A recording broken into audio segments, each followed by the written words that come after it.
everybody back to the Inside Our Galaxy podcast. I'm your host, Eric Hernandez. As always, we got to talk about our home opener that ended in a 1-1 draw against Inter Miami. An electric atmosphere overall. You had a ton of fans, a sellout crowd. You had the GOAT Messi. You had Ricky Pooch starting. You had your TPs in there. You had everything lined up for this match, and it was an exciting match. We're going to talk about that, give our thoughts and our opinions about that match. Some controversial things that happened as well in that match that we can talk about. We'll talk about that, some Galaxy news, and of course, we have a Cali Clasico this weekend in week 2 against the San Jose Earthquakes. So we're going to be previewing that game and give our thoughts about that as well. So yeah, should be a good episode, should be a good conversation overall. A lot of things to talk about.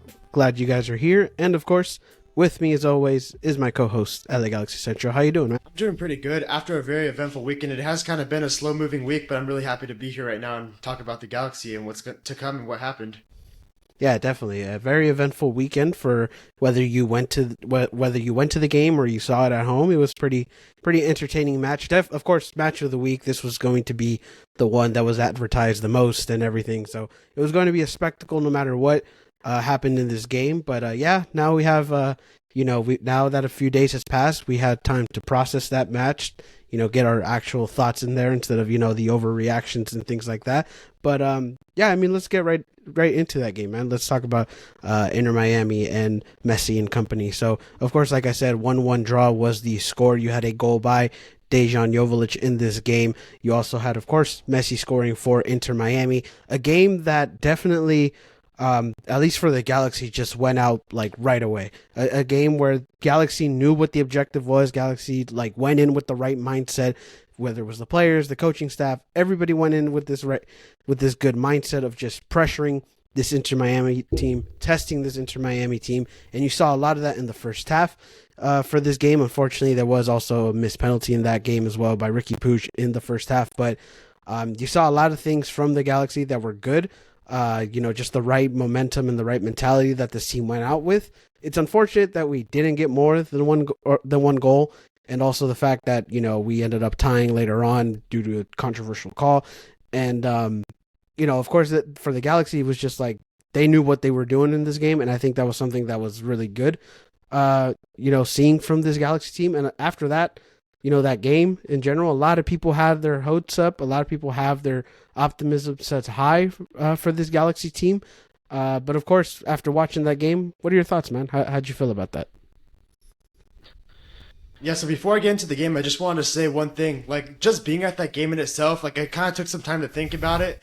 Really thinking about it, though, it was kind of a privilege to be there because think about it this way. There are tens, hundreds, millions, tens of millions, hundreds of millions of kids that would die to be in the position I was in at that game on Sunday. They would do absolutely anything to see Messi play. And I was just thinking about that. I was like, wow, the event I'm at right now, in the spot I'm at right now, could change millions and millions of lives forever. They would not have to do anything else in their lives. They would give anything just to see this game. So I just want to say that, I kind of thought about that too. I'm like, wow, what I'm doing right now, that could make, so many lives around the world. So it's just really cool to be at that match in the first place. Yeah, I mean, definitely. And also just in general, that match in itself could change a lot of things for not only just the league and for the Galaxy in Miami, but I guess, yeah, just in general, everything, right? That match could change a lot of things. Of course, you had a lot of people just there for Messi, not really for Inter Miami. So you got a lot of neutral fans that went in there, maybe saw what the Galaxy had to offer as well, and say hey, you know what? The Galaxy have a really good atmosphere, or just say in general about the league and MLS, and it's just hey, MLS has a lot more to offer than I thought it did, and things like that. So it was definitely an eventful and changing.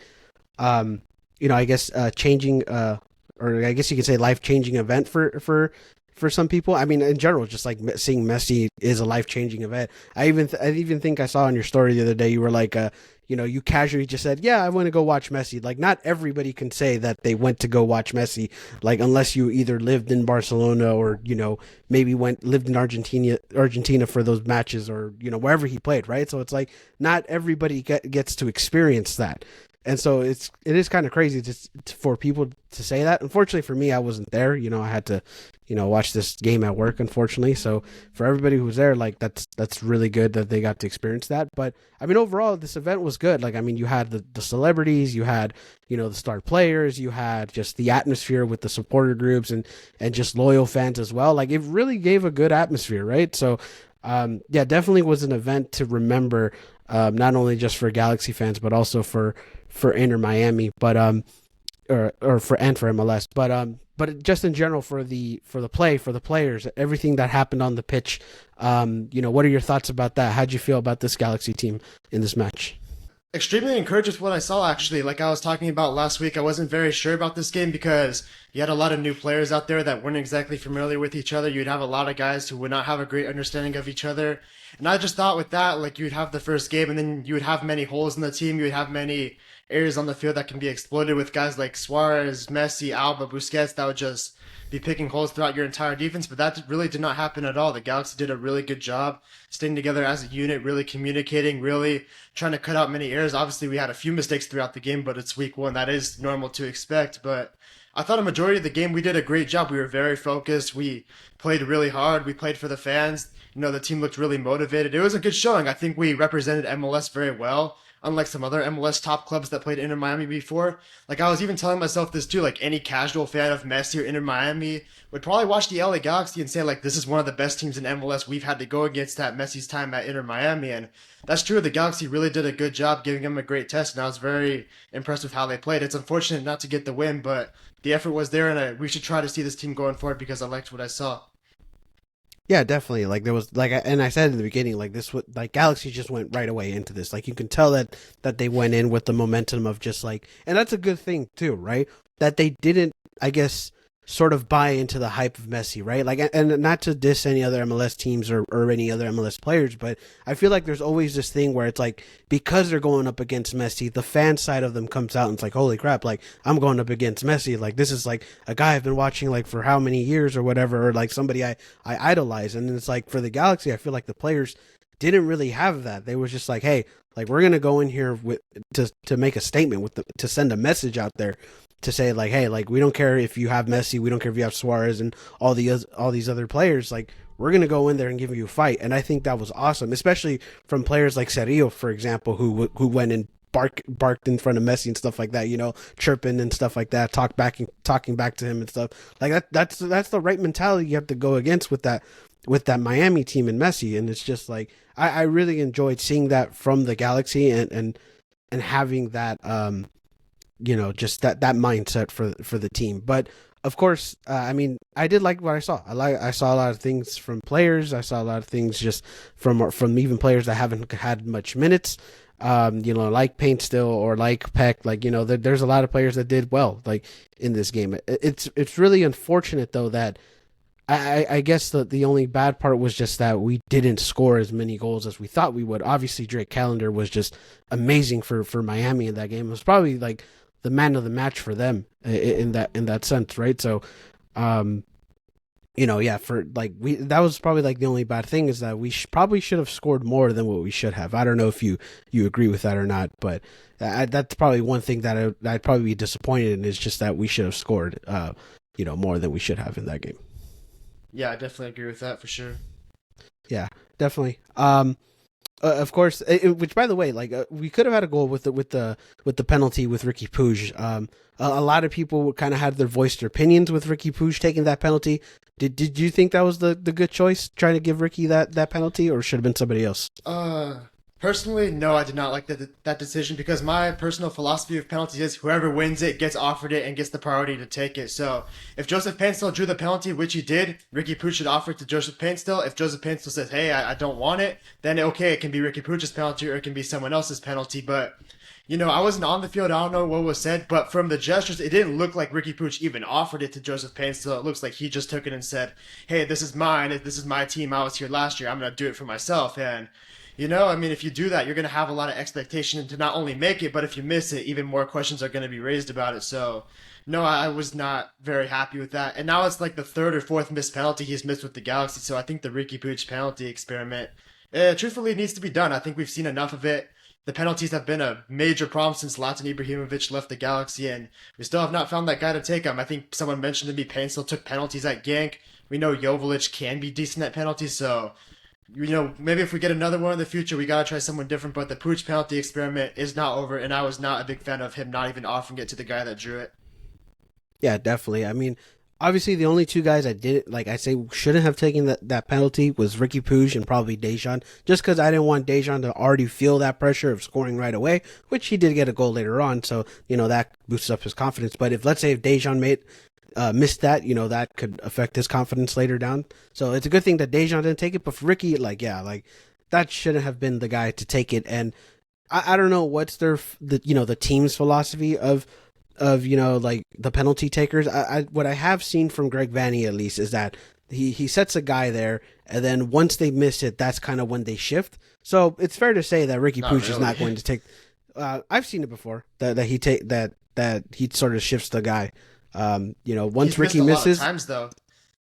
no, I know that, but like I'm saying, like it's usually like once somebody misses, it's the next guy, and whoever misses after that, maybe it goes back to Ricky. But and also since it's the start of the season, maybe Ricky was the first option, I guess, for them. But in general, though, I'm just saying, like I think that I agree that this should be the last. At least the penalty experiment should be over with Ricky, and even then, I expect like I guess for the next penalty, somebody else to take it. And who like obviously you said Joseph Painstill was one of those guys who should have taken it because he drew the foul, but anybody else that you would have thought should have taken that penalty?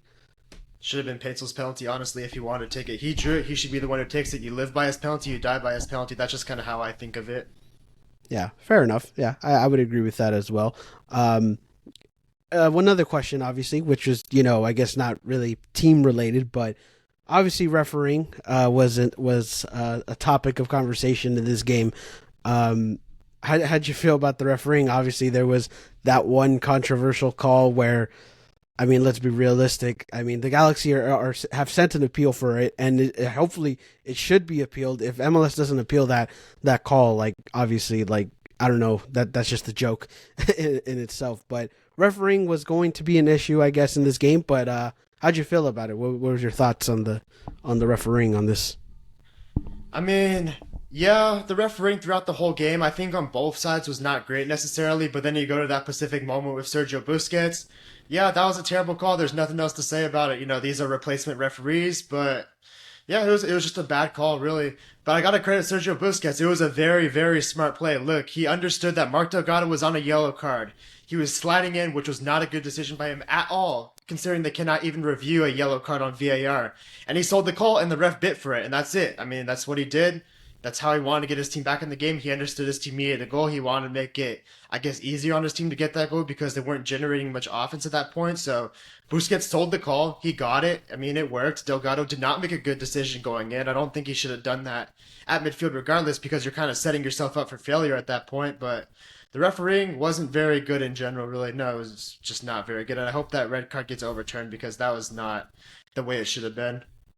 Yeah, I mean, definitely. Like, if anything, Busquets should have gotten the yellow, right? Like, that should have been called for a simulation, right? So, like, and he probably would have been sent off just because he already had a yellow on him. But yeah, I mean, obviously, I didn't have too high expectations for the refereeing just because I knew about the replacement refs. It's just funny because, like, I saw some people thinking, like, now that Pro is on lockout, that these refs were somehow going to be better. Like, no, like these guys are replacement refs. Like these guys are not, adequate. Well, they can ref because they have experience, but they're not adequate enough to ref these type of games. I mean, listen, the guy who we had was a musical composer.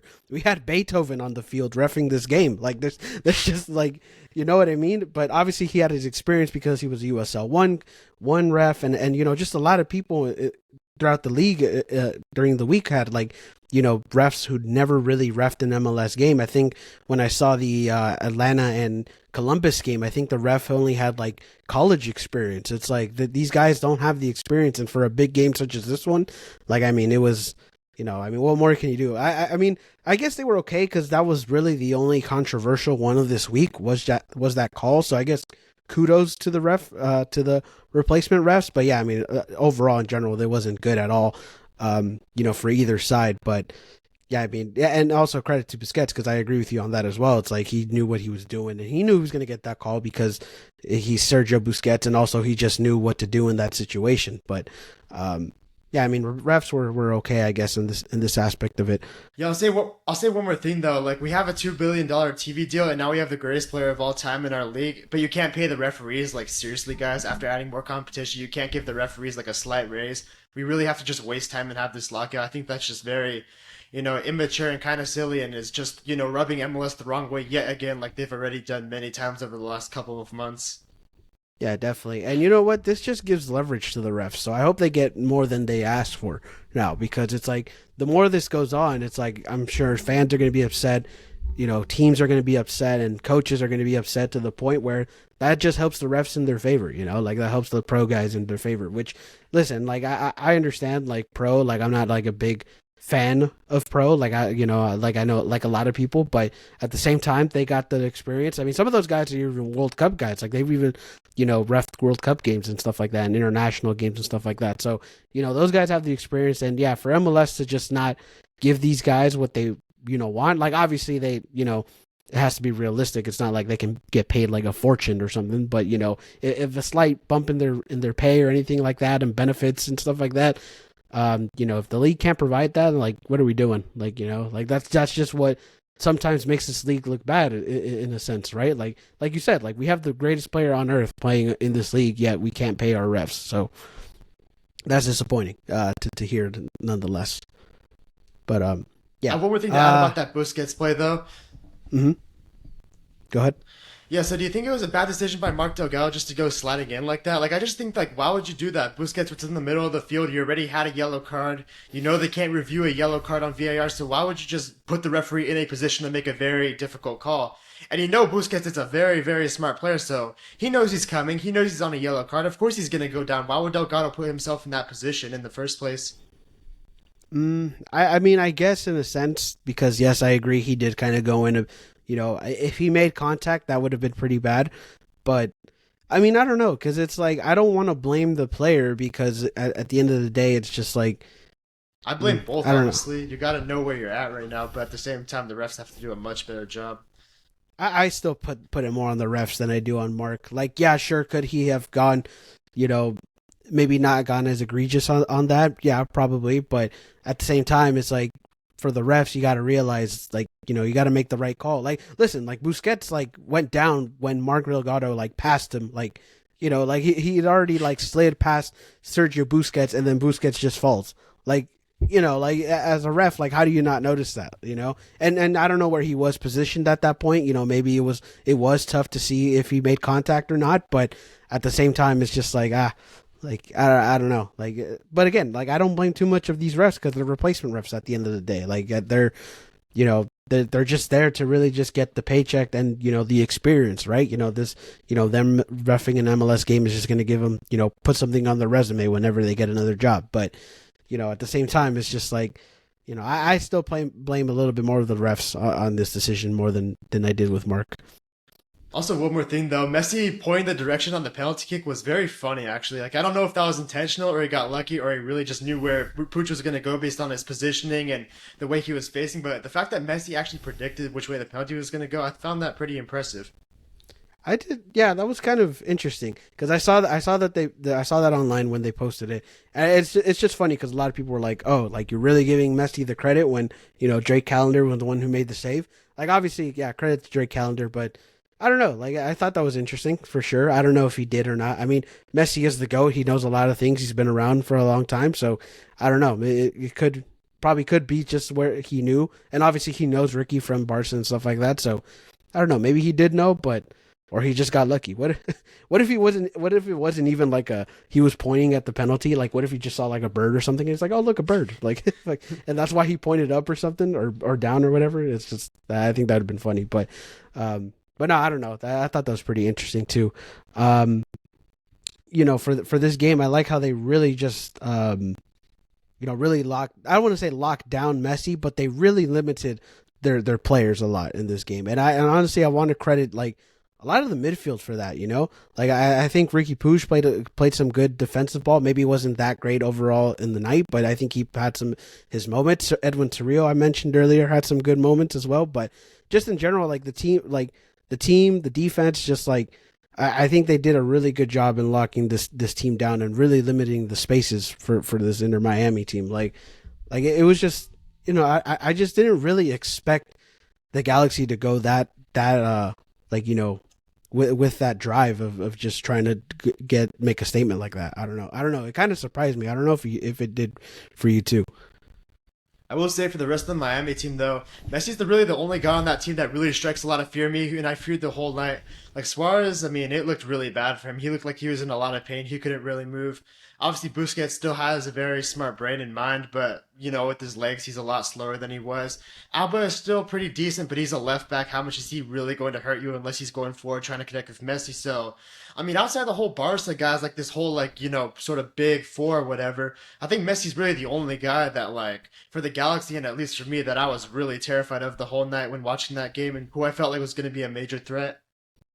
Yeah, definitely. And I think it was really more just Busquets and Messi because I think that's just that connection in general was, obviously throughout the Barca years and everything, like that's just been the connection, right? So, and they really limited both of those players quite a bit. I also think that like for some reason, I don't know why, because you mentioned Jordi Alba, despite him being a left back, I think whenever Inter Miami looked dangerous, it was whenever Alba went up and tried to be on the attack. And I don't know why that, Tata or just in general Inter Miami didn't use him a lot in that aspect. Like obviously they did in the goal where, they ended up connecting and got that goal. But, in general for most of the game, whenever Inter Miami even had like, somewhat of a chance, it was because, Alba went up. And I don't know why they didn't really do that as much either for that game. So I think, tactically for Inter Miami, it wasn't all there either.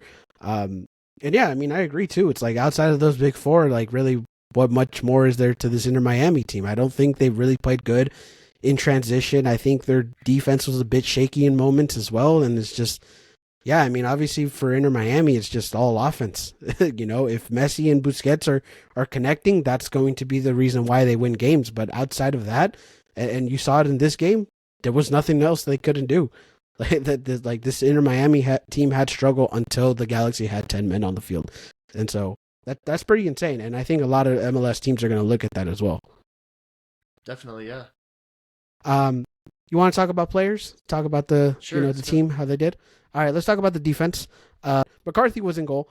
Obviously your right back was Yamane, your left back was Alde, and then your two center backs was Maya Yoshida and Martin Cáceres, which is something interesting about that defense was, and I don't know if you saw it, but the right side Japanese, they speak in Japanese. Middle speaks Italian, and then the left side speaks Spanish. Like all different languages in that defense, and then of course John McCarthy, you have English in there. So as Maya Yoshida said, very international in that back line. But how'd you feel about the defense? Anybody that stood out to you in this one?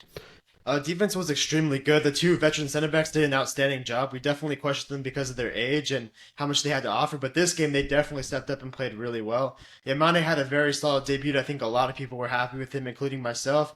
I think Julian Alda did pretty well too, even though I will say he made some decisions that exactly weren't very smart. I think he was kind of excited for this game because it was Messi and against some of the players he's been watching for a while. Obviously, he's from Argentina. He watched them win the World Cup, so I feel like Alda was kind of nervous for this game. He didn't make the greatest decisions all the time, but he still put in a respectable performance. And, like Greg Vanney said, John McCarthy made the saves he needed to make. We knew against this Miami team, there was going to be saves that needed to be made, and John McCarthy definitely made those saves. So I think the defense did an extremely good job. Just unlucky not to stop Messi at the end, but at the same time, who really stops Messi? Real Madrid haven't had an answer for over 2 decades, so why would we, to be honest, at the end? So we got unlucky at the end, but defensively, very, very good. And if we can keep that up throughout not just this week, but multiple weeks, I think we could find a lot of success in that. Yeah, definitely. I mean, defense played, they played really good. And yeah, you mentioned the center backs, and we even mentioned in the last episode, the age, right? Like we said, the combined age was like 75. But, at the end of the day, it's something that we just really didn't account for, which you should account for older players, is just experience and the veteranship, right? Like that's probably what really helped these two, was just the experience and these type of games. I mean, listen, both of those guys were World Cup guys for their national squads for how many World Cups? Like 4 each, I think it was. So it's like, those guys have been around and seen a lot of things when it comes to offenses. So the fact, I don't know if any of them have faced Messi before, but at least they, I think. they might. Yeah, I think he might have just Copa because. America, maybe. Yeah, probably in Copa America. So, but the point is, it's like those guys have the experience with their national teams and just playing all over the world. So it's like, yeah, like sure they were old, they were on the older side, but the experience definitely helped in this game, and you definitely needed that experience because I don't know, not saying anything bad about Jalen Neal, but if Jalen Neal was in this game, how productive are those two center backs? Like I don't know, maybe Jalen Neal might make some mistakes here and there, especially coming off an injury and stuff like that. So who knows? But yeah, I think the veteranship in those two really helped this game. And then yeah, I mean the fullbacks, left Aude for the most part. I think he had a really good game as well. Unfortunate that he's injured. I guess they were muscle cramps. I don't think it's anything too major. Of course, if we hear anything, we'll be on the lookout. But yeah, I think he had a really good game. And Yamana, yeah, had a really really good debut for the LA Galaxy. And I think yeah, the defense was definitely night and day, compared to what it was last season. And I think it's just the fact that these guys have actually got to work together in preseason and finally got their just have that connection. Best Galaxy performance in a while, or defensive performance in a while? Easily, yeah. Might be the best one under Greg Vanney, like you said, just because of the names he had on the other side of the field, you really had to pay attention to detail. And for most of the night, we were very much able to do that. Yeah, definitely for sure. Yeah, so defense played very well, and yeah, John McCarthy made the saves that he needed to do. So I mean, he played very well for this game. Let's move on into the midfield. You had Edwin Cerrillo, you had Mark Delgado, and Ricky Puig in this game. In general, I think midfield played very well. But how'd you feel about the midfield? What were your thoughts about it? Yeah, I felt pretty good about the midfield just like you did. I really appreciate the fact how Cedillo competed against Messi and all those guys. He's one of those guys that really rose to the challenge instead of just admired it. So I really appreciate what he did. He made everyone's life difficult all night, and I thought he did an outstanding job. Delgado was pretty good too. He's one of those guys for the Galaxy that his impact is not on the ball, it's off the ball with all the running he does, covering all the spaces, and I thought he did a really good job too. And Ricky Puig, honestly, like, I can't lie, I'm kind of disappointed in him. I was pretty disappointed that night, we always expect him to rise to the big occasion like he did at the Rose Bowl in that game, and, you saw the missed penalty kick, and then on Messi's goal, he's the one who turned over the ball over right to the one guy you can't turn the ball over to, and I just felt like as Ricky Puig being the best player of this team, he is kind of responsible for not getting us over that hump to get 3 points. And, Ricky Puig did do some good things. I'm not going to totally discredit what he did, but, he had that shot that forced a rebound that ultimately led to the first goal. And then he had that shot that Calendar made a great save off the crossbar. And obviously he put Paintsel through on goal for a penalty kick. So Ricky Puig had some good moments, but I just felt like with him, in terms of getting the Galaxy over that hump, he was not able to do so, which is a little bit disappointing. Yeah, that's fair enough. I can see where you're coming from with Ricky Puig, but yeah, I mean, in general, I think he had a good game. Like, I think he had some good plays and things like that. Yeah, he had his mistakes. The penalty really killed us, and we mentioned it earlier. I don't think he should take penalties anymore. But yeah, I mean, overall, Ricky had a really good game for that one. I mean, I don't know. He did get a team of the week, which I don't know. That might be a little more questionable, but I don't think he had that bad of a performance. Yes, those mistakes really, especially the penalty cost us in a way. But I still think he had a good game. And Edwin Cerrillo was probably my standout in that midfield. Like I mentioned before, and like you said, it's just the way he rose to this occasion. Like again, like he's what 20 years old, going up against the greatest of all time. He's not 20 years old. There's no way. He's a lot older than that, I think. How old do you think he is? I'm gonna look it up. You can keep going. I'm gonna look it up. I was gonna say I don't think he's any older than it. Maybe he's no older than 22. No older than 22. But his point is, he's a young player who went into this game, and rose to the occasion. And I think him going up against Messi and all these guys are just that's just a really big plus. And Mark Delgado, yeah, unfortunate for the red card, but he played like you said off the ball. He's a very impactful player. Really, really close those spaces for those guys to not really connect. But yeah, I mean, midfield overall played really good in this game. 23 years old. 23. I thought he was, damn, why did I think he was younger? I don't know why I thought he was younger, but, whatever. That's Still on me. Age. Still a good age, though. I mean, 23 years old going up against, a player like Messi, like it's not easy to do. So, yeah, I mean, credit to Cerrillo for that as well. And and that also just helps with our depth too, right? Because I mean, Brugman's really going to be the starter, and whenever Okay, but here's Brugman the thing: does, is he though? Is he going to be the starter? I'm starting to question that as the time goes on. Mhm. Maybe like, what if Cedillo just keeps playing super well and this is his breakout season? Like, you have some I tough mean, I don't decisions know. to make at that point. We don't know. It is a That is tough. competition for sure. No, yeah, I mean, definitely tough decisions for sure. But even then, that just helps the depth because if Cerrillo is the starter, you have Brugman as your guy to come off the bench. Like you wouldn't be disappointed in that, or would you? Like I mean, that I think, and vice versa. Like if Brugman starts and you have Edwin Cerrillo coming off the bench, like It's a great spot to that be in for just sure. yeah, it really just helps the team overall.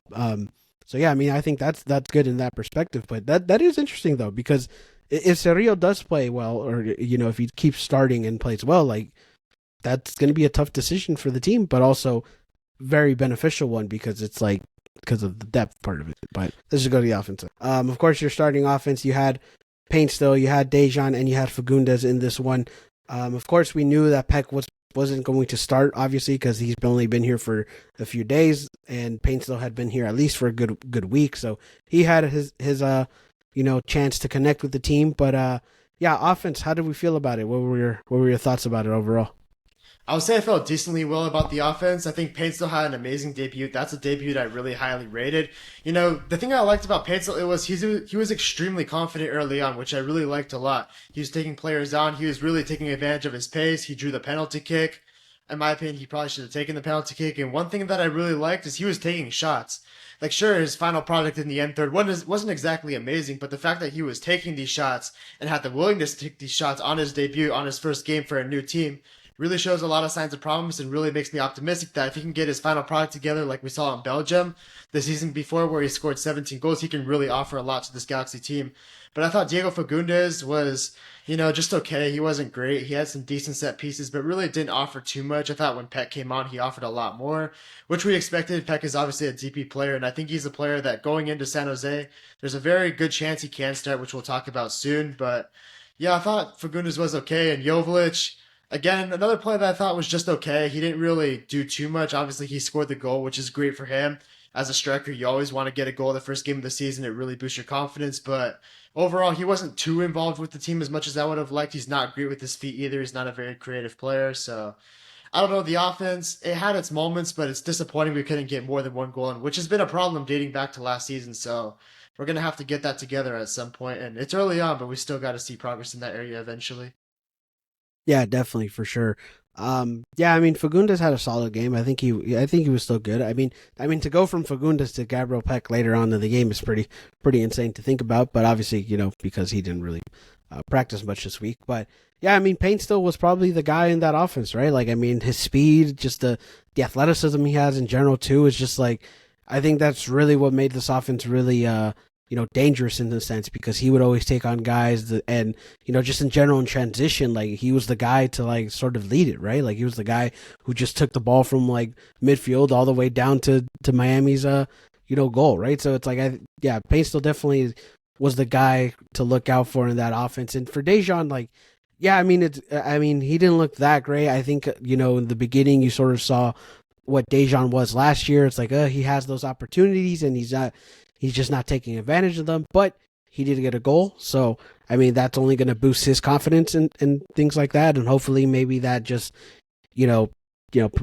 just kind of takes that monkey off his back or monkey off his shoulder and performs well. And for Dejan, I think that was good for him confidence wise. But I mean he didn't really have that great of a game, but still good to see him score. Definitely for sure.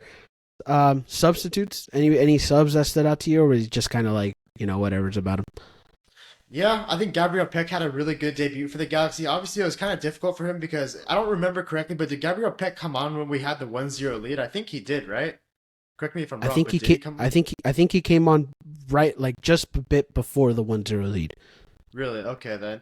But Yeah, still, I like, it think was kind so. of a difficult position because very shortly after he came on, the Galaxy scored the goal. And then it was kind of just trying to hang on to the lead and really try to defend. So I think Gabriel Pick didn't really get to show his full quality because the Galaxy were defending and then went down to 10 men. So it was kind of difficult for him to really try to make an impact on the game when he was kind of in a different role and a different mindset. But I still think he was solid. He had some good runs forward. He had some good defending moments, which he's known to do. He can play defense too at a pretty high level for an attacking player. And I liked his debut a lot. One thing I didn't like though was taking off Joseph Pansel. I wish we just kept him on because he was dangerous all night. And then on the counter attack, if Miami pushed anyone forward, he would be a really big threat. So I didn't like that decision. But other than that, I thought the subs were fairly reasonable as well. Yeah, definitely for sure. It's funny. I had this conversation with my brother, like after the game, and he was like, he's a big Vanny out guy, and he was like, oh, like Vanny had the worst decision making and subs in this game, and I was like, were they really the worst decisions to make? Like, I think they were fairly reasonable. Yeah, the Painstill one was very questionable because I think he put in Miguel Berry for him, so it was just like, that was the only one that was questionable. But like, I mean, other than that, like, I think, who was it? I think Aguirre went in. I forgot who he went on for, but Aguirre went in It was when we had the one Pansel. to. Barrett came on for Oh, then who? Jovic.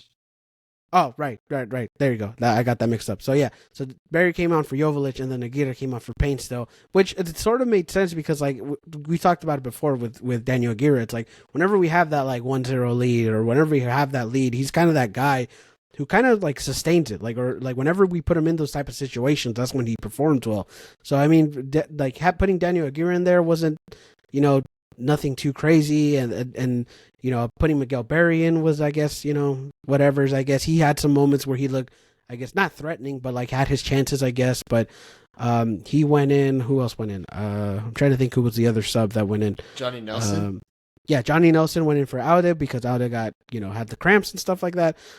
So like the subs weren't, they were reasonable. Like, I don't think really those were any decisions or like that really cost the game. I mean, really when we got the red card, that's really what cost the game. But when it comes to the subs and the decisions, like, they were reasonable. I would agree with that. And then also for Peck, like you said, yeah, like, he was pretty solid. We saw some good things, but at the end of the day, we didn't really get to see much of him because of the situation we were in, I guess. But yeah, any other points you want to talk about? The game, the players, anything you want to talk about? I wouldn't have taken Painstill off, definitely. I think I would have left him on just for the counter-attacking threat when Miami was pushing everyone forward. But yeah, you're right. Other than that, I think the subs were fairly reasonable. Yeah, it's fair enough. But yeah, I mean, I know you already talked about the experience, but overall experience was good. Good to be there in person. The vibes were there. Yeah, definitely. And not only just for that game, I feel kind of very privileged in general because over the last 6 months, I went to the LAFC LA Galaxy game at the Rose Bowl with 82,000 people. Obviously, when Caleb was on here, I told you I went to the Eastern Conference final between Columbus and Cincinnati, where Columbus came back from 2-0 down, so that was an epic game. And then this time I got to go see Messi play. So over the last 6 months, I've really gotten to see a lot of great MLS games, and I hope to keep that experience up because these are very fun games to go to, and I really enjoy going to them and talking about them. Yeah, definitely for sure. I mean, I will say this about the atmosphere. Like, obviously, we haven't seen that sort of atmosphere in a long time. So that's really cool to see that, too, especially after last year when we were struggling and, the boycotts and everything. And, it was night and day to see that stadium full, sold out with over 27,000 people. Like, I mean, it was really cool to see. Unfortunately I wasn't able to go, but, for everybody who did go, like, I mean, it's pretty awesome to be in there. Definitely for sure. Obviously, I don't think we'll get another one like that in a while, but hopefully, at least in general, we sort of start seeing this shift in attendance and maybe even, fans and maybe a bit more sellouts this season. So hopefully that sort of changes the role for the Galaxy, attendance wise. But, other than that, I think we can just move on from that. So unless you had any other points for the game. No, I think that's pretty much it. I feel like we got a little bit unfortunate not to get the 3 points, but I would ask you this. Going into that Miami game, would you have taken a point before the match? Because personally, I think I would have with a new Galaxy team going against that squad that had a lot more chemistry than we did and a lot more of a preseason than we did. Yeah, I mean, yeah, I'd honestly take a point. Like, I think this was, it's a disappointing point because of how it happened. But I mean, if like you said, going before the game, like I don't think this was a bad result. Like it's good. Like, to go up against that squad. Like I think Miami's still, a lot of people are saying like, oh, Miami's not that good of a team or anything. It's like, no, they're still a good team. Like obviously they were healthy last year. Yeah, exactly. We saw they were a good team. So it's like, sure, did they play to what we expected them to play? No, but they're still a good team. I think they're going to figure it out at some point in the season. But yeah, I mean, to take a point, I mean, I'm not too disappointed in it. No, like I think it's a good result. All right then. All right, then, for sure. But yeah, that was Miami. Let's talk a little bit about some Galaxy news. There was a couple of things that we didn't get to talk about that happened last week. Let's talk about a couple signings that happened.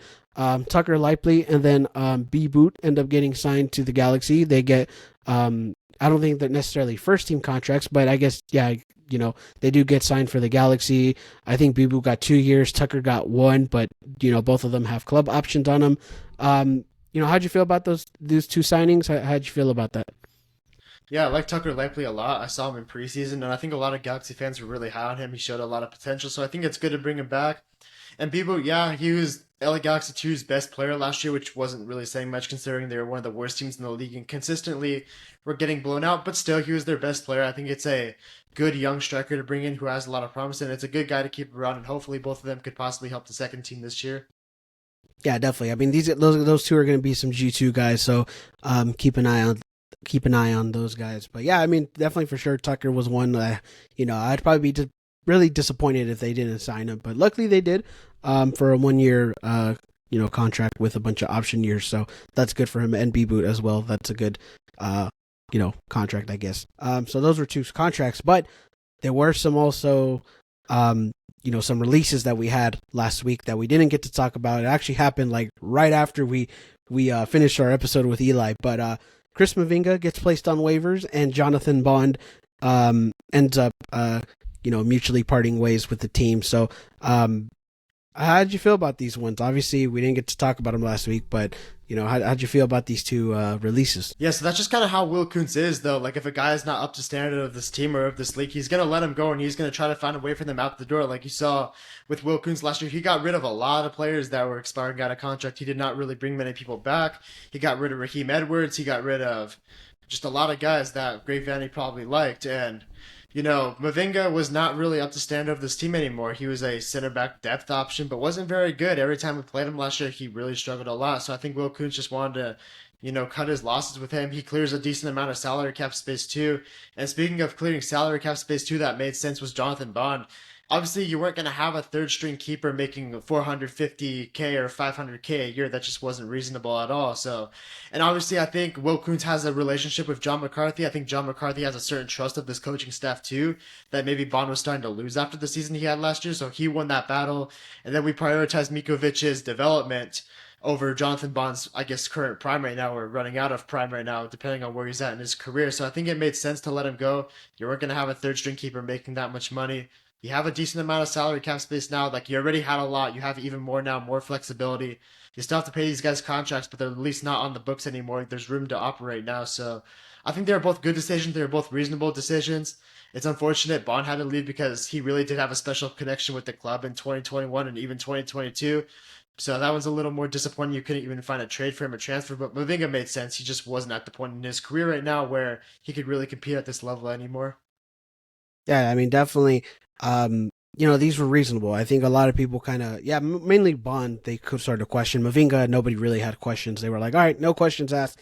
Glad he's put on waivers, I guess. But, in general, yeah, like, I mean, the decisions was, reasonable, right? I mean, I think we almost get like in combined, I think we almost got like a little under $1 million in like cap space and stuff like that, right? So it's like, there was a lot of money that we got just from releasing two guys. So it made sense. Of course, Jonathan Bond hurt a little bit just because of the fact that, again, the connections and things like that, and we wanted him to be here or sort of have like this just play, I guess, like play for the club and just just have a better season, I guess, for coming up. But I guess that just wasn't the point. And yeah, I mean, it's unfortunate we didn't get in trade, but at the same time, it's like, we did release some cap in that. So I think these were decisions that needed to be made. And yeah, I mean, for Will Kuntz, like, I mean, are we surprised that he made these type of decisions? I mean, he's the kind of the guy who's like, what, I don't care who's really here. If I need to make the decision, I'm going to make the decision. So I think that's just setting another standard for this team and this club that really, I guess you can say that, like, no one's safe from their job, I guess you can say. Like, I think there are some certainties. There were some certain seasons in the past where, like, okay, it's like we're kind of stuck with this player, like, no matter what. But Will Kuntz, it's like we're not stuck with anybody. If we have to get somebody out of here, we'll get him out of here. So I think that's sort of interesting to see. Yeah, that's what's good about this Galaxy team right now too. Is you look at this roster right now, you don't really think there's anybody on a bad contract. Really, do you think that? Maybe Diego Fagundes because he's kind of a depth piece for the Galaxy, making a max TAM contract that we could get with like maybe a number nine or a center back. But other than Diego Fagundes, which is just one contract, you don't really look at this team and say like there's really many bad contracts. And also, we have a decent amount of cap space, so even throughout April, which Will Kuntz did say in a press conference, there's always room to improve. Anything's a possibility. There could be some new additions. We're not sure at the moment, but it's a possibility. And in the summertime, the Galaxy, even with Chris Klein, we're a good summer team window. I'm imagining with him and gone and Karofsky gone, we could also maintain that level of a good summer team window if we have Will Kuntz making the right move. So there's cap space to add new players in. Yeah, I think we don't really have many bad contracts on this team right now, which you really got to be optimistic about at the moment. Yeah, definitely agree with that. Like, there's really not a contract where you say like, yeah, this guy's getting paid too much. And I think also with going back to Cerrillo, I think they also like gave him a new contract, so he's even here for longer. That's So great. like, yeah, so like I think that just in general, like the way that this, I guess the way that they've been managing this roster has just been much better than what we've seen in years past, and I think that's something to be optimistic about for sure.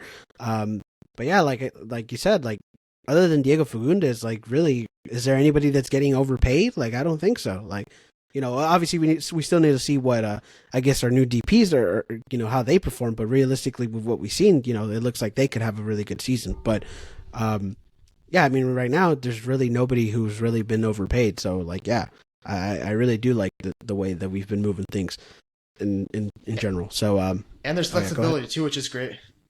Yeah, flexibility. That's a big deal because again, like if we're not stuck with anybody, like there is just more room to improve no matter what. So I think that's really good. And also, I mean, just in general, the window closes in April, so like there could be some a couple more signings that could happen. I mean, who knows if that's likely, but there's something could happen. So I think that's just good in general. And yeah, for the summer window, I mean, we'll see what happens there. All right then. But anyways, that's some Galaxy news there that we got to talk about. I don't really think there's anything else that happened throughout the week, but yeah, I mean, let's talk about the Cali Clasico this weekend, week 2. So like I said, we go up against the San Jose Earthquakes at San Jose in PayPal Park. I believe this is the 99th Cali Clasico, so we're just one shy away from the 100th. So this is going to be obviously Cali Clásicos are important. It's a rivalry game. Interesting that it's in week 2. But yeah, we go up to San Jose this weekend. And how do you feel about this one? What are your thoughts about this? I mean, after last week, I think it's fair to feel optimistic about it with the intensity we played with last week, with how threatening we were with some of our pieces. I feel like we can do good. Obviously, last year when we were not a good team, we did well against San Jose, going 3 games unbeaten versus them and really playing pretty well in all 3 of them with a good playing style. So if we bring the players we have right now into that game and use them correctly, and we defend with the same level of intensity and focus, I think this can be a good game for us. San Jose did lose last week. They also dropped points in stoppage time 2-1 to FC Dallas. It is San Jose's home opener, so I'm expecting them to be very intense and ready to play. Just like we should be ready to play in a rivalry game. That's how they all go. But I'm really confident about some of our offensive pieces. If we can get Ricky Puch involved early, if we can get Peck involved early, if we can get Paintsnell involved, if we can get Jovic involved, who plays well in rivalry games, I feel like our attack can be very threatening to the San Jose defense.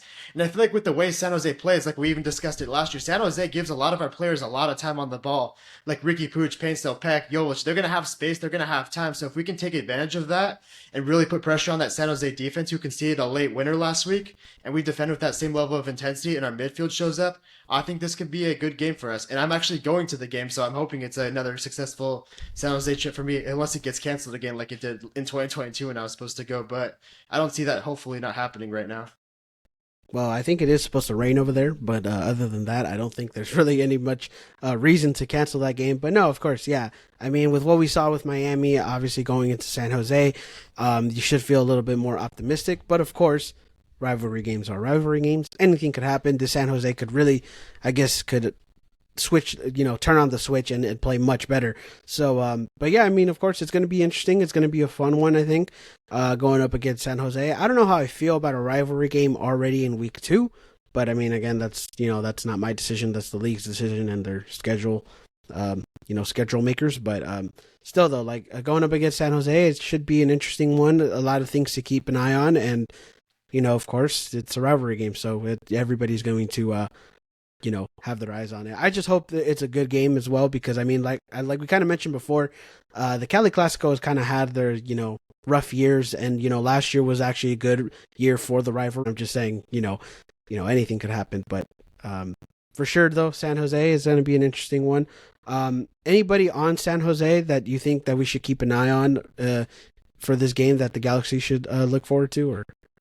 Definitely Christian Espinoza. He was an MVP candidate player last year. He's always done pretty well against the Galaxy. He's always a threat to get in behind your back line. So, I mean, obviously he's not Messi. You don't have to watch him like you did with Messi, get like all over him. But, still a guy you have to pay close attention to. And Jeremy Abobasi has been a double-digit goal scorer in this league for many years. So, I think the center backs, again, really have to, be focused and get on their players and stop the ball from going in the net. And I think more importantly, our offense needs to be aggressive. I think being aggressive is a really important factor for our offense on Saturday. Yeah, definitely. If they go out with the way they did with Miami and just being aggressive and sort of making a statement, take those chances as well. Like, yeah, for sure, it should be good for the Galaxy. Starting lineup, do you feel like it should be the same as Miami, or do you see a few tweaks in this one?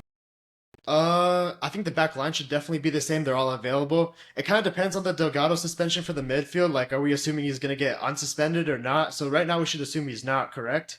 Probably, because it hasn't happened yet. I mean, if it doesn't get appealed, like, I think it's a joke. If he doesn't get, it might not. It's happened appealed before. Things like that have not been appealed before, so I don't know. Okay, really but I mean, that. it's so. I mean, it's so obvious though. Like, I mean, there's no MLS, way that bro. you can't. I mean, and I understand it's MLS, but it really needs to be appealed. Like, if Okay, it let's just doesn't, go both sides, I guess. We can just talk about both sides. So if Delgado cannot start and he's still suspended, like, I think we should start Edwin Cedillo again. Obviously, you're going to start Ricky Puig at the 10, and you should start Gaston Brugman next to him. I think that would be a really good introduction. Greg Vanney did mention that Gaston Brugman was available to play versus Miami, but it just would have been too intense of a first game to come back to. I think this game, well, it's still intense. It's a rivalry game. You don't have the same atmosphere and the same world-class players on the other side that are capable of pulling out magic just in a moment like that where you have to pay extra attention to detail. So I think this game could be a better return for Gaston Brugman if Delgado is not available. If Delgado is available, I would start Mark Delgado with Edwin Cedillo again. I'd go with the same midfield, which we don't know what's going to happen yet, but we'll find out soon. And up top, the only change I would make is I would put Gabriel Peck in for Diego Fagundes. Fagundes got his first start, rightly so. He was fit in preseason. He played well. But I think Gabriel Peck just offered more off the bench. You want to go all out in a rivalry game, give yourself the best chance to win. And I feel like with that, it's putting Gabriel Peck in the starting lineup and moving Fagundes to the bench this game and seeing how that winger duo does. Yeah, definitely. I mean, yeah, though. But going back to Mark, I just hope it gets appealed. Like, really, I just really hope it does. Should, but we don't know. Yeah, I mean, it should, but I guess crazy things happen. But I do agree though. If he doesn't get if he doesn't play because he's suspended, Brugman plays in with Cerrillo, and of course Ricky Puig is in there. So yeah, I agree with that as well. I kind of want to see again Brugman, Delgado if he's playing, and Puig again, just to see how they're all being again. But with Edwin Cerrillo and how he performed, like, I mean, it's kind of tough not to put him in there. Yeah, so I don't know how I see that, but I do expect Brugman to get some minutes in this game for sure, whether he starts or he comes off the bench. So yeah, we'll see what happens there. But yeah, I mean for other than that, I don't really see many tweaks in this lineup. So it should be Gabriel Peck. Yeah, oh yeah, for sure. Gabriel Peck starts. Yeah, like you said, Fagundes, he got his start because of preseason, so he got that in. But now that Gabriel Peck's here, he's got a week in with the team. Yeah, now I think you need to start him now. Get him his minutes. So yeah. But yeah, anything else you want to say about the game? Any other points you want to talk about going up against San Jose? Yeah, like I obviously mentioned before, we obviously know San Jose's playing style and how we saw it last year. They still have the same coach. They gave our players a lot of time on the ball. Like Ricky Puig, they gave him a lot of time. They gave our wingers a lot of time to operate. They even gave the striker sort of time to make his run. So the attack really needs to be on point. And not only does it need to be on point, we also need to take our chances that game if they come. And we really need to get good at that because that Miami game, we played a good game. We played really well. We were the better team that day. But we only had one goal to show for it because we didn't convert our chances. If we can take our chances this game, I think a lot of opportunities will come, and it can be a great away day for me and all the other fans. Yeah, definitely for sure that I'm hopeful for the offense. Of course, we need to take those chances and those opportunities because that's really what messed us up in the Miami game. But of course, with Gabriel Peck hopefully starting and Painstill and Joveljic, let's see how this chemistry goes. And of course with Ricky Pujan there because, you can count him in there. Let's see how this chemistry builds and how it goes. And yeah, I mean, obviously I just hope for the best for this game and for the fans, for the players. And, hopefully, it's a good game against San Jose. Hopefully it is. But anyways, I think that's going to be it for the episode. Can't thank you guys enough for listening and watching. If you want to follow us, follow me at Insider Galaxy. Go follow LA Galaxy Central at LA Galaxy Central. And anything you want to say to the fans before we go? Yeah, this is my first away day of the year coming up, and hopefully we come back with 3 points. Yeah, hopefully so. And for anybody else that's going to that game, safe travels up there in San Jose. Hopefully nothing too bad happens. It's a rivalry game, so it gets intense. So hopefully nothing too bad happens. But whoever's going, take care of yourself. Be safe. And for those who are staying home, let's enjoy the game and let's rep out this Saturday. But yeah, can't thank you guys enough. Be a friend. Tell a friend about the podcast, whenever you're listening to this podcast. And I hope y'all have a great rest of your day and rest of your night. And thank you guys. G's up. 7 words.